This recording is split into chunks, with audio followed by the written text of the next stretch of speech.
A11 Pro 5K Ultra HD action camera.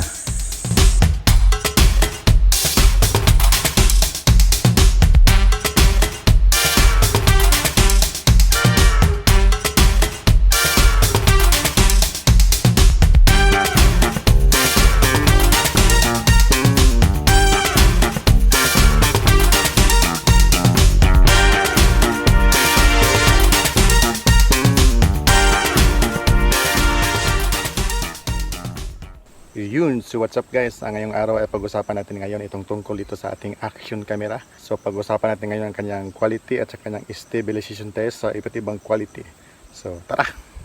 Ayun, so ating unang settings guys ay dito muna tayo sa 1080p and 60 frames per second. Ito muna yung piliin natin. Ayan. At saka i-on natin yung image stabilization. Ayan.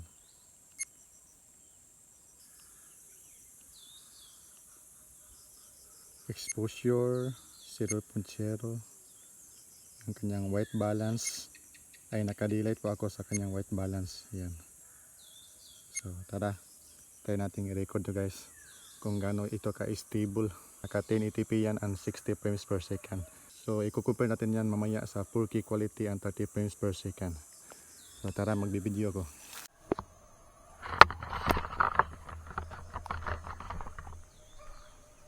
Ayan. Naglalakad pa tayo.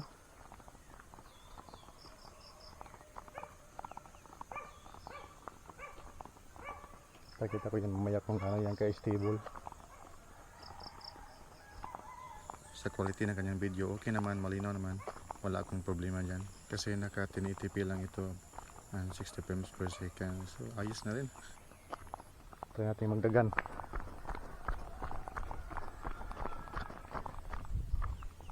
So yun guys, tayo ay nagsasalita direkta sa ating action camera. So ganyan po ka-stable yung ating camera at saka yung quality ng kanyang audio ay malakas. Naka built-in mic lang po yan guys.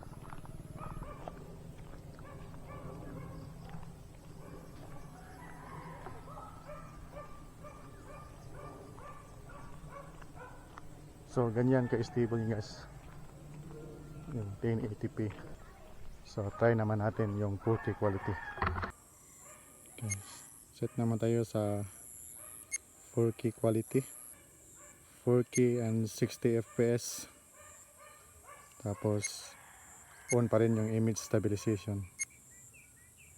Yan. Yan, ito yung kuha guys sa 4K quality and 60 frames per second. So naglalakad po tayo, ganyan po kanyang stabilization. So mamaya try natin ito mag-motor tayo kung gaano ka stable yung kuha niya. Yan, so ganito naman pag nakaharap tayo sa camera. Nasa 4K resolution and 60 frames per second. Ganyan po guys.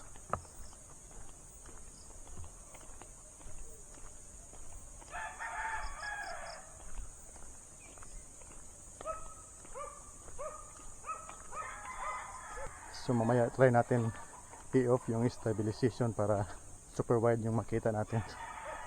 I-compare natin sa naka-on yung stabilization test. Yun. So ganito naman yung kuha kapag naka-off yung stabilizer.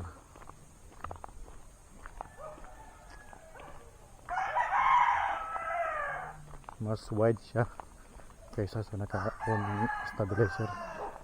Ganito naman kapag nakaharap tayo sa camera.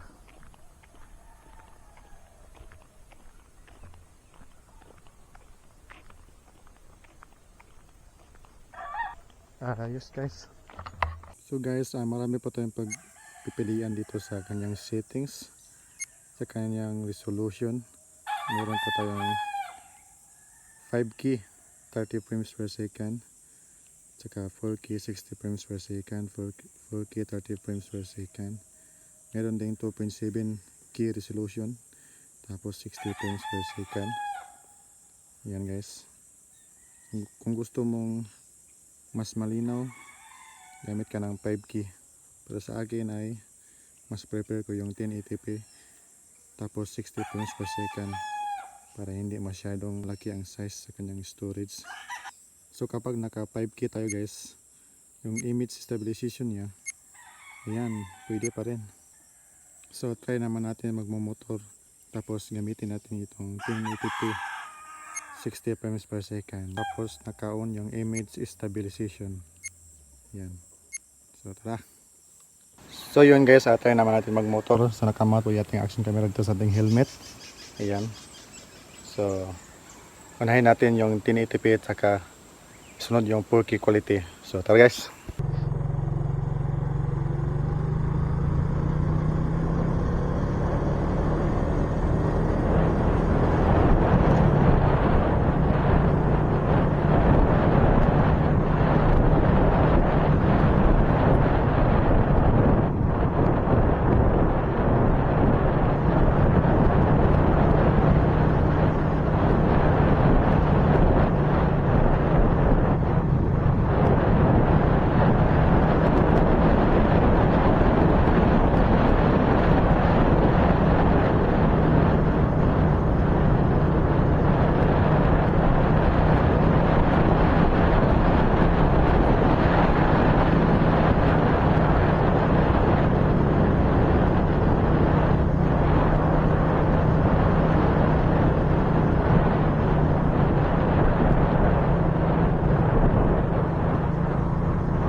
So yun guys, hanggang dito lang po yung video. So kung interesado ka po dito sa kamerang ito, ayan, ilagay ko po yung link sa description below. So maraming salamat po sa panonood at please subscribe to my channel. Thank you and God bless.